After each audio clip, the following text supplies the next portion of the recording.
우리에게 주시는 하나님의 말씀은 히브리서 11장 21절 한 절 말씀입니다. 합독하겠습니다. 믿음으로 야곱은 죽을 때에 요셉의 각 아들에게 축복하고 그 지팡이 머리에 의지하여 경배하였으며. 아멘. 자, 오늘은 야곱의 이야기인데요. 야곱 하면 무엇이 떠오르십니까? 여러분의 생각에는?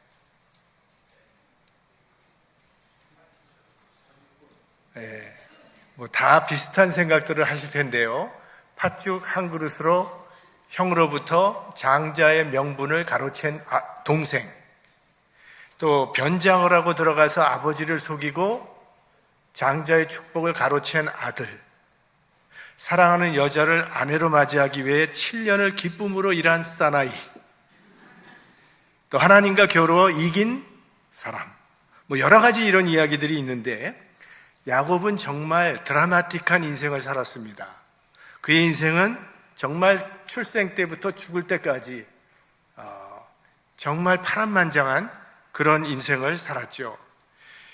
형이 죽이려고 하는 바람에 집에서 살지 못하고 결국은 객지로 도망을 가서 살아야 했고, 또 삼촌에게 속아서 종처럼 일을 해야 했습니다. 두 자매를 아내로 맞이하는 바람에 그 가정은 시기와 다툼이 끊임이 없는, 평안한 날이 없는 그런 삶을 살았습니다. 그가 편애했던 아들 요셉은 형제들의 시기를 받아서 애굽으로 종으로 팔려가게 되고, 요셉이 죽었다는 거짓말에 속아서 야곱은 눈물의 세월을 보내야 했습니다. 그의 딸 디나는 겁탈을 당했고, 그의 첫 아들은 자신의 첩을 범했습니다. 정말 험난한 삶을 살았던 사람, 그 사람이 야곱입니다. 자, 야곱이 바로왕 앞에 섰을 때 했던 고백이 있습니다. 내 나그네 길의 세월이 130년이니이다. 나의 연세가 얼마 못 되니 우리 조상의 나그네 길의 세월에 미치지 못하나 험악한 세월을 보내었나이다. 이게 야곱의 고백입니다. 그런데 그의 파란만장한 인생 속에 나타나는 하나의 주제가 있는데, 그 주제는 뭔가 하면 젊은 날의 간교함과 죄성이 노년에는 사라지고 거룩하고 성결한 삶을 산 사람이 야곱이라는 거예요. 그래서 그의 인생은 승리했다고 평가를 합니다. 근데 그의 이름이 그걸 잘 나타내주고 있습니다. 처음 이름은 야곱. 야곱이라고 하는 이름은 발꿈치를 잡았다, 그러니까 발꿈치를 걸어 넘어뜨리는 사람이라는 뜻에서 유래된 말입니다. 그러니까 속이는 자라는 거죠. 그 이름대로 젊은 날에 야곱은 남의 것을 속여서 빼앗는 인생을 살았던 사람입니다. 근데 그 나중 이름은 뭡니까? 이스라엘. 야복강에서 하나님께서 그에게 주신 새로운 이름. 그리고 이 이스라엘이라고 하는 뜻은 그 성경을 보면 조금 이상하게 나올 수 있지만 히브리 사전을 보면 하나님의 지배를 받는다는 겁니다. 하나님의 다스림을 받는다, 하나님이 나의 통치자가 되신다는 이런 뜻처럼 그의 말년의 삶은 그랬다는 거예요. 우리 인간은 세상에 세 종류의 사람이 있다고 그러잖아요. 거미 같은 사람, 거미는 다른 곤충을 잡아먹는, 남을 해치는 그런 곤충이라고 볼 수 있고요. 그 다음에는 개미 같은 인간이 있다고 그랬어요. 그거는 자기만을 위해서 살아가는 사람. 그리고 벌 같은 존재. 벌은 유익하지요. 꽃을 번식시키고 꿀도 주고 열매를 맺게 하는 그러한 곤충인데, 자, 야곱의 삶은 거의 이 세 가지를 다 거쳤다고 제가 말씀을 드린 적이 있습니다. 전반부의 야곱의 삶은요, 거미 같은 삶을 살았어요. 남을 속이고 빼앗는, 형껏 빼앗고 아버지를 속였던 그런 인생을 살았던 사람이 야곱이고, 중반부는 그는 개미같이 살은 인생이라고 볼 수 있습니다. 외삼촌 집에서 사랑하는 아내를 얻기 위해서 열심히 일했고, 또 자기 소유를 좀 누려보기 위해서 열심히 일했죠. 그리고 마지막에는 벌처럼 정말 복을 베푸는 인생을 살았습니다. 바로 왕에게 축복을 해주고 자기의 모든 자손들에게 축복하는 믿음의 조상이 되었던 거죠. 근데 이 야곱에게 있었던 치명적인 약점이 있는데, 야곱은요, 목적을 위해서 수단과 방법을 가리지 않았다는 점입니다. 태어날 때부터 형의 발꿈치를 붙들고 늘어졌던 사람이 야곱이에요. 이것이 야곱의 전 생애를 상징하는 모습입니다. 자, 하나님께서 임신 중에 있었던 리브가에게 태안에 두 민족이 있는데 큰 자가 어린 자를 섬길 것이라고 하나님께서 말씀하셨습니다. 그래서 리브가는 그 계시를 분명히 야곱에게 전해 주었을 겁니다. 그래서 야곱은 분명히 자기가 장자가 되는 것이 하나님의 뜻이라는 것을 알고 있었습니다. 자, 하나님의 뜻을 추구한다고 하는 것은 아름다운 것이죠. 잘못은 아닙니다. 문제는 그것을 추구하는 방법입니다. 야곱은 형이 가장 배고팠을 때 그 상대방의 약점을 노려서 그를 넘어뜨리고 장자의 권한을 빼앗아 버렸죠. 또 아버지가 죽기 전에 최후의 축복을 해주는 그 엄숙한 시각에 형처럼 자기를 변장시키고 들어가서 늙은 아버지를 속였습니다. 그러니까 수단과 방법을 가리지 아니하고 축복을 가로채는 사람, 그 사람이 야곱이에요. 하지만 하나님의 복은 이런 인간적 술수를 써서 빼앗을 수 있는 것은 아닙니다. 하나님께서 복을 주셔야 복을 받는 것이지, 하나님께서 복을 주시지 않는데 인간의 수단과 방법으로 절대 복을 받을 수가 없습니다. 그러니까 야곱이 장자의 권한을 누리게 된 것은 그가 팥죽으로 형의 장자 권한을 샀기 때문도 아니고, 또 변장하고 들어가서 아버지를 속이고 장자의 축복을 가로챘기 때문도 아니라는 거예요. 야곱은 태어날 때부터 장자의 축복을 받도록 선택받은 사람이었습니다. 그 하나님의 약속의 말씀을 믿고 기다렸다면 하나님께서 하나님의 때에 하나님의 방법으로 그가 장자가 되도록 분명히 역사하셨을 겁니다. 그러니까 그가 형을 속이고 아버지를 속인 건 괜히 죄만 더한 결과가 되는 거죠. 그래서 그 죄값으로 야곱이 얼마나 고통스러운 삶을 살아갑니까? 집에서 도망가야 되죠. 나그네가 되었습니다. 에서에게 죽을까봐 늘 두려움 가운데 떨면서 살아야 했죠. 일생 고독과 외로운 도망자 생활을 그는 해야 했습니다. 그러니까 하나님의 백성은 하나님의 방법대로 살아야 한다는 겁니다. 더디더라도 하나님의 때를 기다려야 한다는 거죠. 나의 방법을 써도 안 되고 하나님보다 앞서도 안 된다는 거예요. 내 방법을 쓰거나 하나님보다 앞서게 되면 고통과 슬픔만 더할 뿐입니다. 하나님께서 인도하시는 대로 순종할 때 모든 것이 완전하고 아름답게 이루어지게 됩니다. 그럼에도 불구하고 야곱에게는 우리가 정말 배워야 할 좋은 장점도 하나 있습니다. 그거는 그래도 야곱은 영적인 가치에 대한 중요성을 알고 있었다는 거예요. 야곱은 장자권을 중요하게 생각했습니다.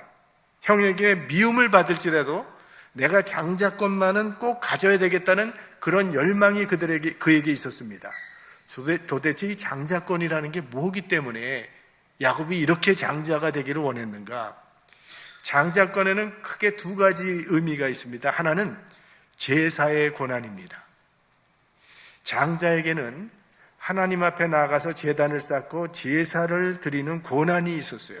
그러니까 지금으로 말하면 하나님께 예배를 드릴 수 있는 특권을 말하는 겁니다. 근데 구약시대는 이런 특권이 누구에게나 아무에게나 주어진 게 아니에요. 가정에서는 장자에게만 이 제사의 특권이 주어졌습니다. 그러니까 장자가 그 가정의 대표자로서 하나님 앞에 나아갈 수 있는 특권을 받았습니다. 그러니까 가정의 제사장이 바로 장자예요. 그래서 야곱은 늘 장자로 태어나지 못한 것에 대한 한이 맺혀 있었던 사람이에요. 또 하나는 훨씬 더 중요한 의미가 있는데 메시아의 족보가 되는 영적인 축복이 숨겨져 있습니다. 장자권이 계승되는 혈통을 통해서 나중에 메시아가 오게 되거든요. 자, 메시아의 족보를 소개하고 있는 마태복음 1장을 보시면 아브라함이 이삭을 낳고 이삭은 야곱을 낳고 이렇게 돼 있어요. 근데 사실은 야곱 대신에 누가 들어갔어야 됩니까? 일반적인 관례로는 에서가 들어가야 정상이에요. 그가 장자였으니까. 그런데 에서는 빠지고 야곱이 들어갔어요. 그리고 구약에 나오는 이스라엘의 12제파는 에서의 자녀들로 구성되지 아니하고 야곱의 12아들을 통해서 형성됩니다. 그리고 우리가 성경에 하나님을 부를 때 아브라함의 하나님, 이삭의 하나님, 야곱의 하나님이라고 부르죠. 에서가 형인데도 불구하고 믿음의 조상의 타이틀은요, 야곱이 차지하게 되었어요. 이 에서와 야곱을 비교할 때 에서는 먹고 마시는 것을 영적인 것보다 더 중요하게 생각하는 사람의 대표격이 되는 사람이고, 야곱은 영적인 것을 먹고 마시는 것보다 더 중요하게 여기는 대표격이 되는 사람입니다.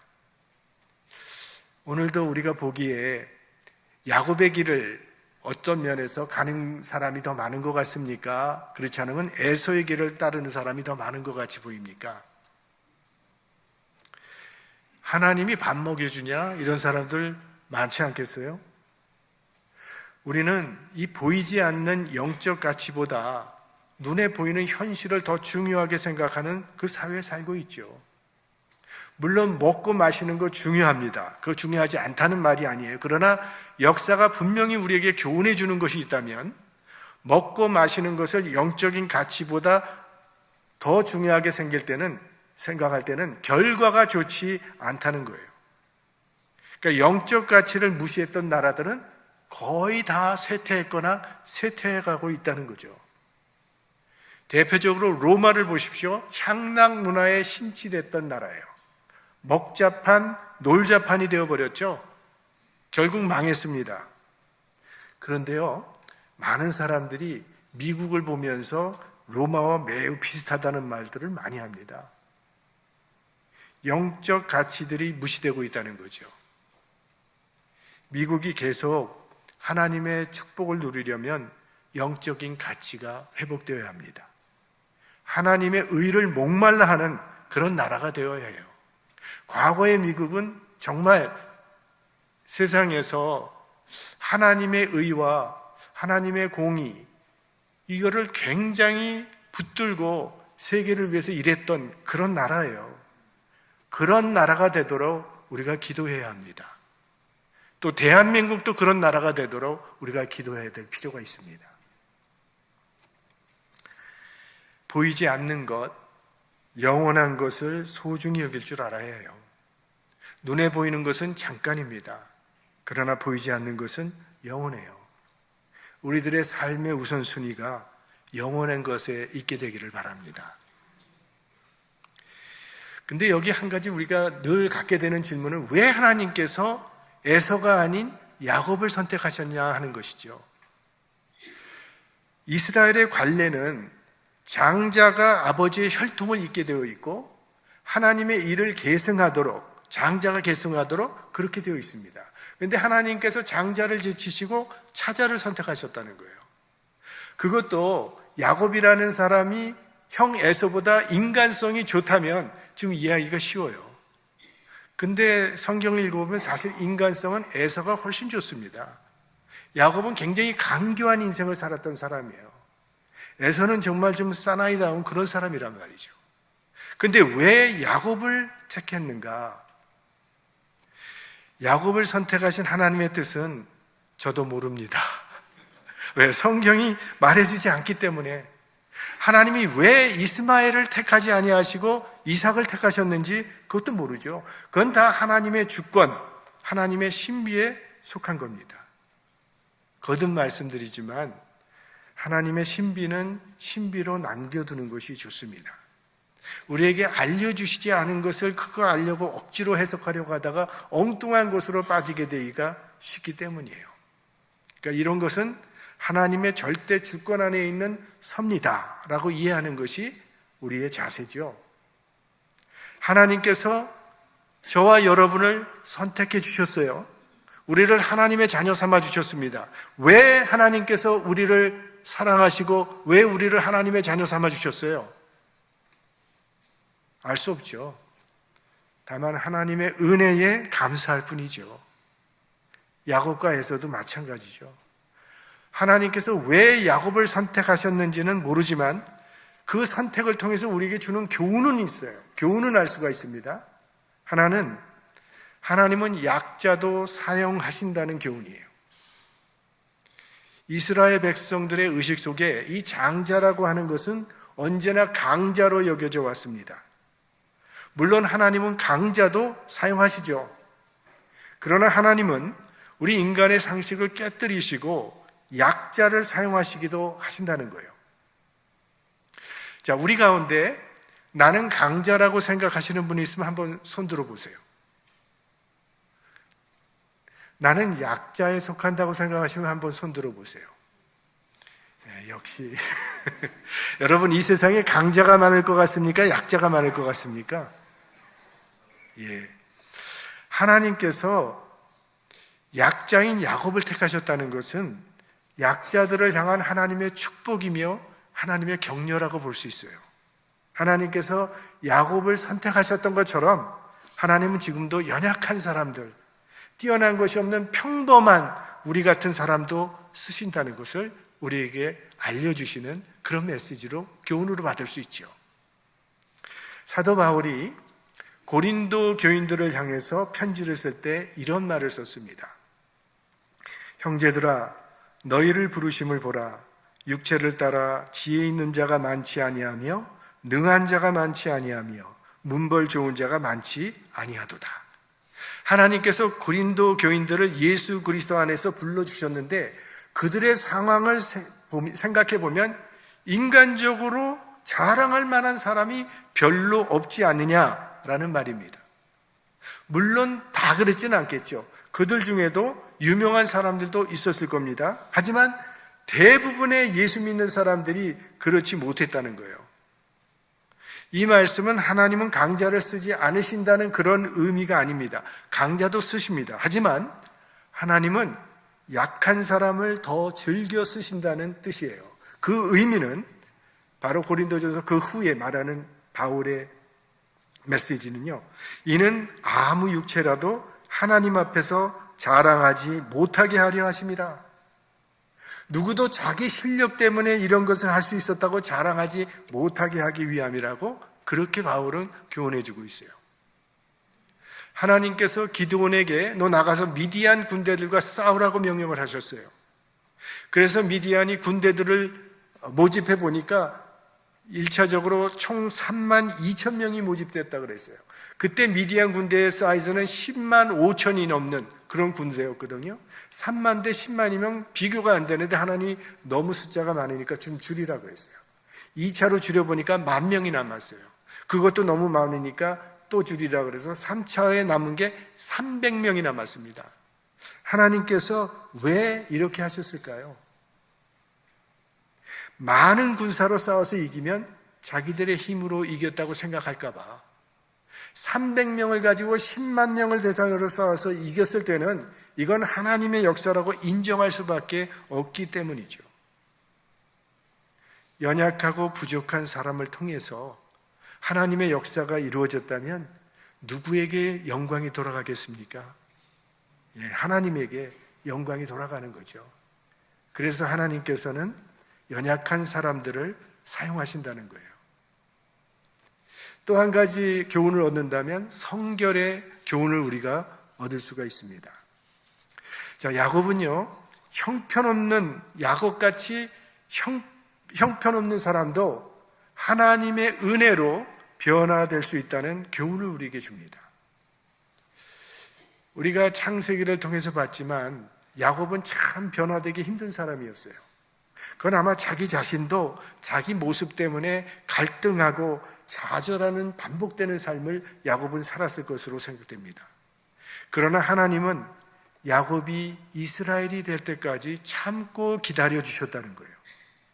그가 이스라엘이라는 이름에 걸맞는 사람이 될 수 있도록 끝까지 그를 떠나지 아니하시고 그와 함께 해주셨어요. 때로는 채찍을 드시기도 하시고 때로는 가슴 아파하시기도 하셨죠. 그러나 기필코 그를 이스라엘로 변화시켜 주셨습니다. 그래서 야곱의 승리는 하나님의 은혜의 승리라고 그렇게 부르는 거예요. 우리도 하나님의 자녀가 되었지만 변화되지 아니하는 자신의 모습을 바라보면서 회의를 느낄 때가 우리가 얼마나 많습니까? 그런 우리에게 이 야곱의 인생은 큰 위로와 소망이 되는 겁니다. 왜? 우리 삶 속에도 하나님께서 일하시고 계시기 때문이에요. 빌립보서 1장 6절 사도 바울이 빌립보 교인들을 향해서, 우리들을 향해서 하는 말씀입니다. 너희 속에 착한 일을 시작하신 이가 그리스도 예수의 날까지 이루실 줄을 우리가 확신하노라. 우리 속에 하나님께서 선한 역사를 시작하셨다고 말하고 있습니다. 하나님은 시작하시면 반드시 완성하시는 하나님이세요. 끝내주시는 하나님이세요. 우리는 넘어지기를 반복하는 자신의 모습에 실망하고 포기하고 싶을 때도 있지만 하나님은 끝까지 우리들을 포기하지 않는다는 거예요. 하나님은 나의 연약함과 나의 넘어짐과 나의 죄악성까지도 다 사용하셔서 하나님의 뜻을 이루시고 만다는 것입니다. 왜냐하면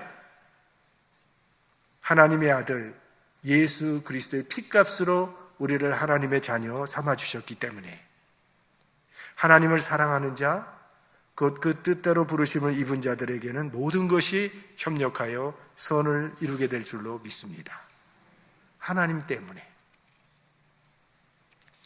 자, 우리 마지막으로 오늘 본문에 나오는 야곱의 믿음을 살펴보겠는데, 오늘 본문은 야곱이 임종을 맞이하는 모습을 설명하고 있습니다. 히브리서 11장 21절 말씀, 믿음으로 야곱은 죽을 때에 요셉의 각 아들에게 축복하고 그 지팡이 머리에 의지하여 경배하였으며, 여기 지팡이를 의지했다고 했죠. 야곱이 언제부터 지팡이를 의지하게 되었습니까? 대답할 때까지 안 가요, 진도. 언제부터 야곱이 지팡이를 의지하게 됐을까요? 야복 강가에서 하나님의 사자와 겨누다가 환도뼈가 부러진 그때부터 야곱은 평생 절뚝발이가 되어서 지팡이를 의지해야 했습니다. 이건 늘 자신의 꾀를 의지하던 야곱이 이제 드디어 하나님을 의지하며 살아가는 인생으로 거듭난 것을 말하는 거예요. 그의 지팡이는요, 평생 그 사실을 그의 심령 가운데 각인시키는 증표가 되었을 것입니다. 그래서 그의 인생 마지막 시간에 야곱이 그 지팡이를 의지해서 하나님을 경배했다라고 말하고 있어요. 그러니까 지팡이가 늘 야곱을 기억나게 한 거죠. 그를 상기시킨 거죠.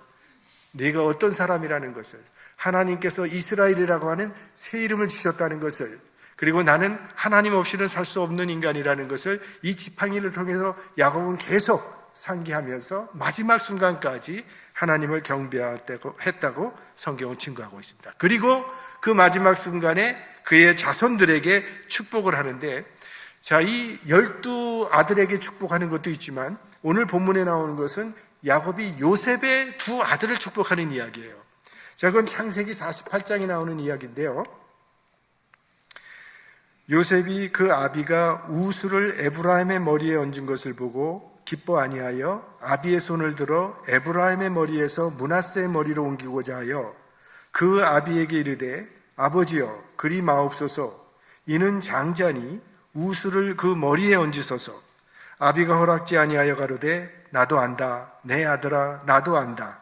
그도 한 족속이 되며 그도 크게 되려니와 그 아우가 그보다 큰 자가 되고 그 자손이 여러 민족을 이루리라.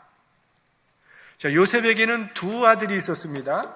장자는 므낫세요, 차자는 에브라임입니다.